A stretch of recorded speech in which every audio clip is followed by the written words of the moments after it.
আসসালামু আলাইকুম প্রিয় শিক্ষার্থীরা, আশা করছি সবাই খুব ভালো আছো। আলহামদুলিল্লাহ আমিও ভালো আছি। আমি আফসানা খানম, সিনিয়র শিক্ষক, গার্হস্থ্য বিজ্ঞান বিভাগ, মাইলস্টোন কলেজ। আজ আমি তোমাদের অধ্যায় 1 গৃহ ও পারিবারিক সম্পদ ব্যবস্থাপনা এবং পাঠ 5 সিদ্ধান্ত গ্রহণ এই বিষয়টা নিয়ে আলোচনা করব। তো তোমরা তোমাদের খাতা, বই এবং কলম সাথে রাখবে এবং প্রয়োজনীয় গুরুত্বপূর্ণ লাইনগুলোকে দাগ দিয়ে দিবে। তো চলো আমরা আমাদের মূল পাঠে চলে যাই। তো শিক্ষার্থীরা, আমরা দেখতে পাচ্ছি যে আমরা অধ্যায় 1 গৃহ ও পারিবারিক সম্পদ ব্যবস্থাপনা এবং পাঠ 5 সিদ্ধান্ত গ্রহণ, আজকে আমরা এই বিষয়টা নিয়ে আলোচনা করব। তো সর্বপ্রথম আমরা দেখা যাচ্ছে যে গৃহ ব্যবস্থাপনায় সিদ্ধান্ত গ্রহণ একটা খুবই গুরুত্বপূর্ণ পাঠ। এক্ষেত্রে আমরা এর আগে পড়েছি যে গৃহ ব্যবস্থাপনার কিছু পর্যায় বা স্তর রয়েছে। সেই পর্যায়গুলোর মধ্যে প্রত্যেকটা পর্যায়ের মধ্যেই কিন্তু আবার ছোট ছোট বা বড় কোনো সিদ্ধান্ত গ্রহণ করতে হয়। যদি এই ছোটখাটো সিদ্ধান্তগুলো সঠিকভাবে গ্রহণ না করা হয়, তাহলে গৃহ ব্যবস্থাপনার পর্যায়গুলো ব্যর্থতায় পর্যবসিত হবে। তো সুতরাং আমরা দেখতে পাচ্ছি সিদ্ধান্ত গ্রহণের এখানে গ্রস এবং ক্রান্ডল কি বলেছেন।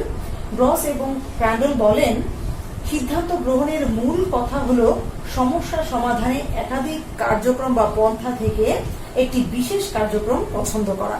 অর্থাৎ এখানে সিদ্ধান্ত গ্রহণের মূল কথাটাই হচ্ছে কি, যে অনেকগুলো সমস্যা সমাধানের একাধিক কার্যক্রম বা পন্থা থাকবে, সেই একাধিক কার্যক্রম বা পন্থা থেকে একটি বিশেষ কার্যক্রম পছন্দ করা।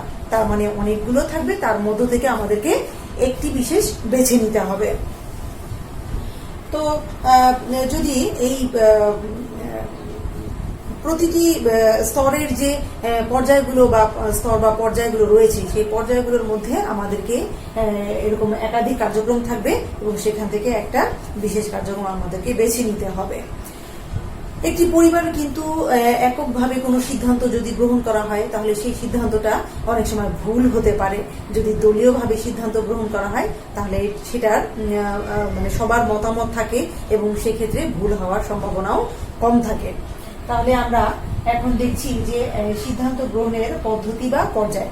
সিদ্ধান্ত গ্রহণের জন্য কতগুলো পদ্ধতি বা পর্যায় রয়েছে। এক্ষেত্রে যে কোনো সিদ্ধান্ত গ্রহণের কতগুলো ধারাবাহিক পর্যায় রয়েছে। সিদ্ধান্ত গ্রহণকারীকে পর্যায়ক্রমে এগুলো অনুসরণ করতে হয় এবং পর্যায়গুলো হলো সমস্যার স্বরূপ উপলব্ধি, বিকল্প অনুসন্ধান, বিকল্প সমূহ সম্পর্কে চিন্তা, একটি সমাধান গ্রহণ এবং গৃহীত সিদ্ধান্তের জন্য দায়িত্ব গ্রহণ। তার মানে বোঝা যাচ্ছে যে একটা সিদ্ধান্ত গ্রহণেরও কতগুলো পর্যায় রয়েছে। ঠিক যেমনি গৃহ ব্যবস্থাপনার কতগুলো পর্যায় রয়েছিল, ঠিক তেমনি সিদ্ধান্ত গ্রহণের ক্ষেত্রে আমরা কতগুলো পর্যায় দেখতে পাচ্ছি। তাহলে আমরা প্রথম পর্যায়ে চলে যাচ্ছি, সমস্যার স্বরূপ উপলব্ধি। এক্ষেত্রে সমস্যার স্বরূপ উপলব্ধি বলতে যে প্রত্যেকটা পর্যায়ের ক্ষেত্রে বিভিন্ন ধরনের সমস্যার সম্মুখীন হতে হয় আমাদেরকে। তো এই সমস্যাটা কি ধরনের সমস্যা, সমস্যাটা কোন প্রকৃতি, সেই প্রকৃতিটা উদ্ঘাটন করতে হবে।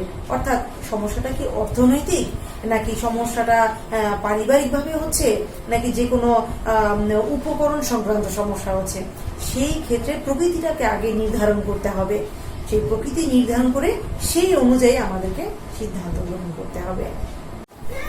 এরপর আমরা দেখব বিকল্প অনুসন্ধান।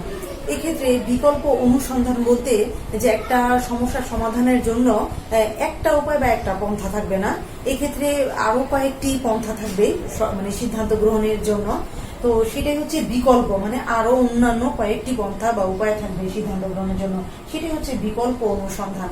তার মানে এক্ষেত্রে তোমরা একটু বইটা কাছে নাও, বইয়ের মধ্যে কয়েকটা গুরুত্বপূর্ণ লাইন আমি বলছি।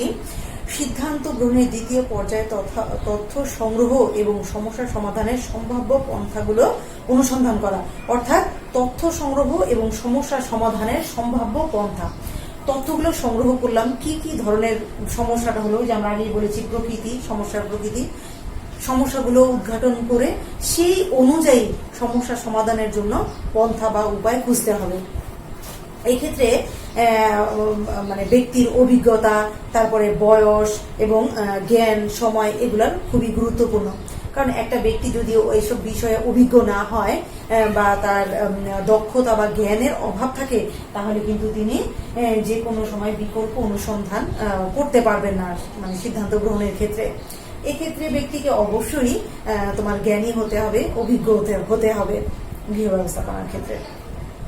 এগুলো সীমাবদ্ধতার কারণেও কিন্তু এই যে অভিজ্ঞতা, জ্ঞান, তারপরে হচ্ছে সময়, এগুলোর সীমাবদ্ধতার কারণে কিন্তু একটা সিদ্ধান্ত বানচাল হয়ে যেতে পারে, অর্থাৎ একটা সিদ্ধান্ত কিন্তু সঠিক নাও হতে পারে গ্রহণ করা। তো এখানে দেখা যাচ্ছে যে সিদ্ধান্ত গ্রহণ করতে হলে যেমন দূরবর্তী, যেমন আমরা উদাহরণস্বরূপ বলতে পারি যে দূরবর্তী কোনো একটা জায়গায় যদি আমরা ভ্রমণ করতে চাই, সেই ক্ষেত্রে যে আমরা বাসে যাব নাকি ট্রেনে যাব নাকি বাই এয়ারে যাব, এই যে ডিসিশনগুলো নেওয়ার ক্ষেত্রে আমাদেরকে, যদি আমি হঠাৎ পথিমধ্যে বাস নষ্ট হয়ে গেল, তাহলে সেই ক্ষেত্রে আর কোন বাস ওই ওয়েতে যাবে সেটা যদি আমার জানা না থাকে, তাহলে কিন্তু আমি দ্রুত সিদ্ধান্ত নিতে পারবো না। যার কারণে বিকল্প অনুসন্ধান বা এর বিকল্প কি কি ব্যবস্থা আছে সেটা আমাকে দেখে নিতে হবে। এখন আমরা দেখব বিকল্প সমূহ সম্পর্কে চিন্তা। তার মানে বিকল্প অনুসন্ধানের সাথে কিন্তু এটা ওতপ্রোতভাবে জড়িত, অর্থাৎ বিকল্প অনুসন্ধান করার পরেই সেই বিকল্প সমূহগুলো সম্পর্কে আবার চিন্তা করতে হবে। অর্থাৎ গৃহ ব্যবস্থাপককে এই সম্পর্কে বিশদ একটা চিন্তা থাকতে হবে যে আসলে কোন ওয়েতে আমাকে যেতে হবে, কোন সিদ্ধান্তটা সঠিক আমাকে গ্রহণ করতে হবে, তাকে তার চিন্তা শক্তি প্রখর হতে হবে।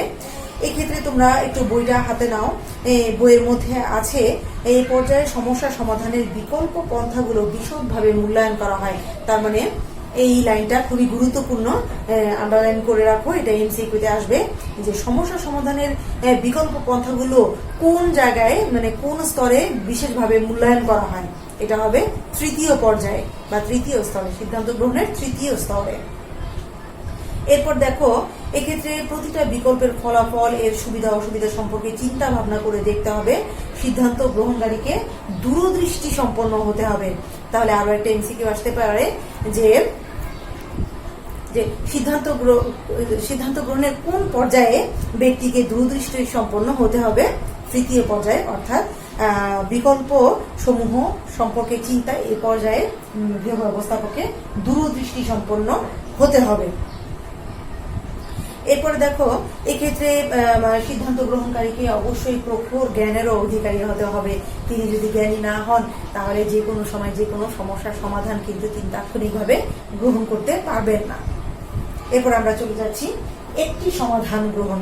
তার মানে অনেকগুলো সমস্যার সমাধানের থাকবে, অনেকগুলো সমাধান থাকবে, তার মধ্যে থেকে যেই সমাধানটি বেস্ট হবে, যে সমাধানটি সবচেয়ে ভালো হবে গৃহ ব্যবস্থাপকের, সেই সমাধানটি বেছে নিতে হবে।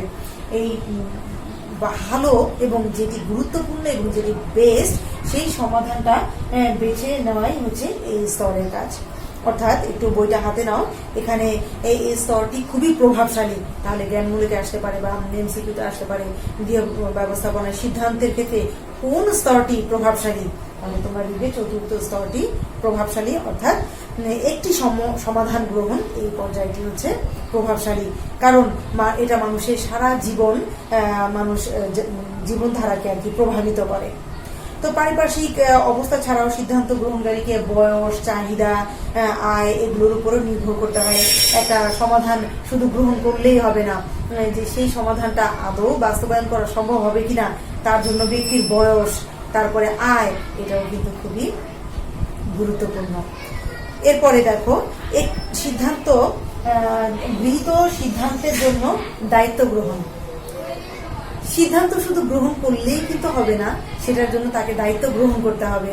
একজন উপযুক্ত দায়িত্ব গ্রহণকারী সমস্যার সমাধানটা যেমন করতে পারবেন প্রপারলি, একজন অনভিজ্ঞ বা দায়িত্বহীন ব্যক্তি কিন্তু সেটা পারবে না। আমরা দেখা যাচ্ছে যে যে কোনো কাজই যদি একটা সঠিক দায়িত্ববান মানুষের হাতে না পড়ে, তাহলে কিন্তু সেই কাজটা কি এত কষ্ট, এতগুলো ব্যবস্থাপনার এতগুলো পর্যায়ে এতগুলো সিদ্ধান্ত সব নষ্ট হয়ে যায় শুধু একজন দায়িত্বশীল ব্যক্তির অভাবে। ব্যক্তি যদি অবহেলা করেন কাজটিকে, তাহলে কিন্তু কাজটি আর গুরুত্ব থাকবে না এবং উপযুক্ত ভাবে কাজটি সম্পূর্ণ হবে না। তাই ব্যক্তিকে অবশ্যই দায়িত্বশীল হতে হবে এবং খুব দায়িত্ব সহকারে সেই সমস্যাগুলোর সমাধানের যে সিদ্ধান্ত, সেই সিদ্ধান্তটা তাকে গ্রহণ করতে হবে। আর এক্ষেত্রে যিনি দায়িত্ব গ্রহণ করবে তাকে পরিবারের যে কেউ হতে পারবে না, তাকে অবশ্যই পরিবারের সবাই তাকে পছন্দ করে এমন একজন ব্যক্তিকে দায়িত্ব গ্রহণটা করতে হবে। কারণ যাকে সবাই রেসপেক্ট করে, যার কথা সবাই শোনে, এমন ব্যক্তিকে দায়িত্ব গ্রহণ করতে হবে এবং অবশ্যই ব্যক্তিকে দায়িত্বশীল এবং কর্তব্য পরায়ণও হতে হবে। তো আমি আশা করি আজকের এই পাঠ থেকে তোমরা মোটামুটি একটা ভালো ধারণা পেয়েছো এবং এই সিদ্ধান্ত গ্রহণের প্রতিটা যে পর্যায়ে আছে, প্রতিটা পর্যায়ে প্রতিটা লাইন পড়ে তোমরা একটা করে জ্ঞানমূলক পেতে পারো। এইরকম করে তোমরা নিজেরা প্রশ্ন তৈরি করে নিজেরা উত্তর তৈরি করে নিবে। তো আশা করি আজকের ক্লাসটা তোমরা বুঝতে পেরেছো। যদি কোনো সমস্যা থাকে তাহলে তোমরা অবশ্যই তোমাদের বিষয় শিক্ষককে জানাবে এবং তার কাছ থেকে সমস্যার সমাধানটা খুঁজে নিবে। এছাড়াও যদি ভিডিওটি আরো কয়েকবার তোমরা দেখো, আশা করি তোমাদের আর কোনো সমস্যা থাকবে না। তাহলে আজ এই পর্যন্তই। ইনশাল্লাহ আগামী আবার কোনো ক্লাসে তোমাদের সাথে দেখা হবে। সেই পর্যন্ত তোমরা সবাই ভালো থাকবে। আল্লাহ হাফেজ।